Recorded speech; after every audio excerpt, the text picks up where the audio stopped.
عمركم شفتوا شي وكالة الأنباء في العالم كتخسر الهضرة؟ وكالة الأنباء الجزائرية. بكل وقاحة تبذل آلة المخزن الدعائية قصارى جهدها لنشر الأخبار الكاذبة عن الجزائر والانتخابات الجزائرية، وكانت بداية ذلك حسب بيان وكالة الأنباء الجزائرية على يد كليب مخزني صهيوني بباريس، ليتطور الأمر على مستوى بعض المحطات الإذاعية الفرنسية المعلوم ولاؤها وانبطاحها للمخزن منذ فترة طويلة. نصيحة ودية لأتباع المخزن: يضيف المصدر، التفوا نحو القصر الملكي بدلا من المرادية، لأن الانتخابات ستجرى في موعدها المنصوص عليه في الدستور، احتراما للدستور وللشعب الجزائري الوحيد صاحب السيادة.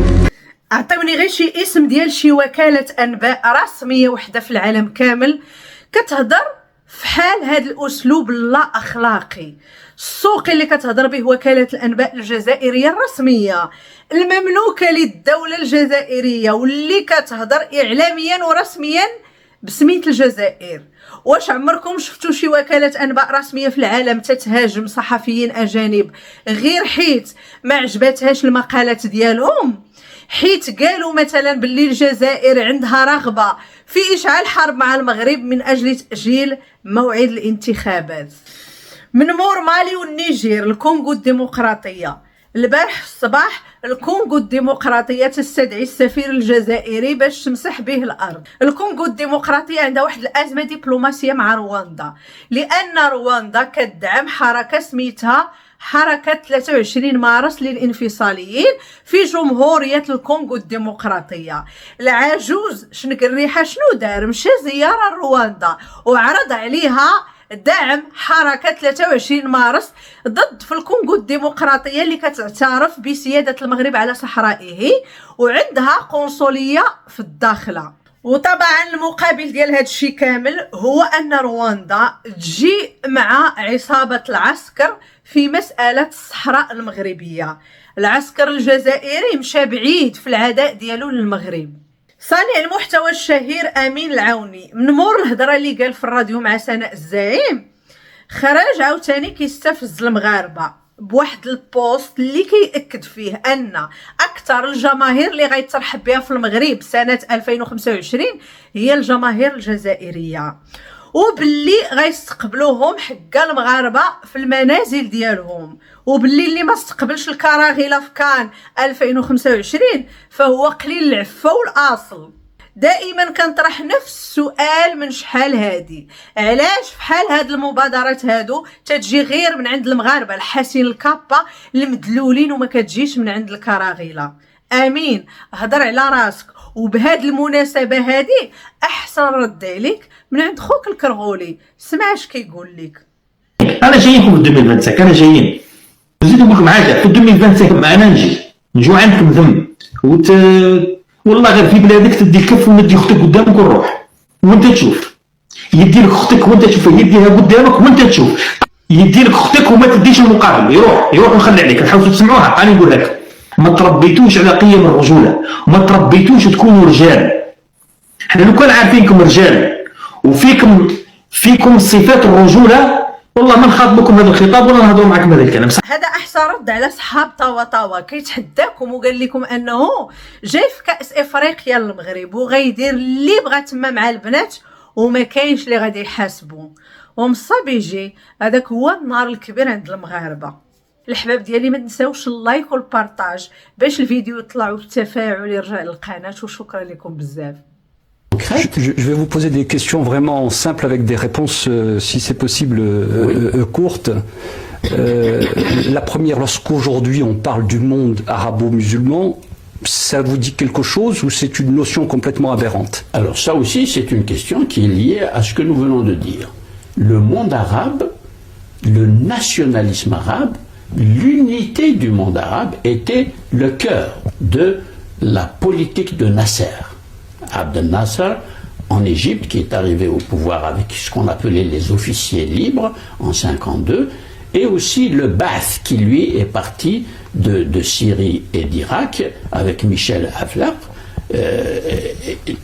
Les deux ont développé une sorte de concurrence, convergence vers la proclamation de l'unité de la nation arabe avec un N majuscule, al-Umma al-Arabiyya. Et puis le Qawmiya, c'est-à-dire le nationalisme de cette unité arabe, de cette grande nation arabe qui va inclure tout le monde arabe depuis l'Euphrate, l'Irak, jusqu'au Maroc. Alors ça aussi, c'est une étendue totalement idéologique. C'est une construction abstraite de nouveau, qui ne correspond absolument à rien et qui va nier les réalités culturelles, va nier les mémoires collectives et les mémoires historiques. Car l'histoire, le parcours historique du Maroc, par exemple, qui a un État qui subsiste dans sa continuité depuis 789, l'arrivée des Idrissides au pouvoir au Maroc, jusqu'à maintenant, la monarchie marocaine est le plus vieil État du monde. Alors qu'à côté, l'Algérie n'a pas une telle continuité de l'État. Il y a eu des États éphémères sur le territoire algérien qui ont duré peu de temps, et puis il y a des dynasties qui se succèdent, etc. On ne peut pas désigner un État avec la continuité que nous avons au Maroc.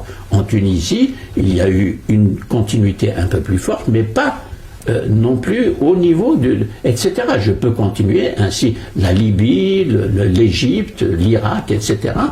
Et ça, c'est très important à regarder de près pour comprendre les convulsions auxquelles nous assistons aujourd'hui, les désordres politiques auxquels nous assistons, et puis la formation d'États, je n'aime pas dire totalitaire parce que c'est peut-être trop fort pour quelques-uns, mais en tout cas, disons, autoritaire et sans intérêt vraiment concret pour l'installation ou la marche vers un régime démocratique qui se respecte. Ça, c'est général. Ce manque, justement, de culture démocratique pour aller vers des démocraties. Or, on a employé le vocabulaire de la démocratie. On a introduit des institutions formelles, comme le Parlement, comme la Constitution, comme les votes, qui est l'arsenal habituel du régime. Je l'appelle arsenal parce que, exactement, c'est un mot qui dit ce qu'il doit dire ici, dans cette situation. Alors, il y a tout un arsenal, on a le vocabulaire, mais le contenu n'y est absolument pas. Et aujourd'hui, hélas, moins que jamais, sauf quelques progrès réels que l'on constate dans certains pays où la démocratie est en train de balbutier et on voit quelques jalons se poser. Je n'ose pas donner de nom là, parce que les autres seraient jaloux. Je ne suis pas là pour distribuer des bons points et des mauvais points. Vous parliez aussi de mémoire collective, d'imaginaire. Alors, quand je parle de mémoire collective, je donne un exemple, ou des exemples. Les Kurdes.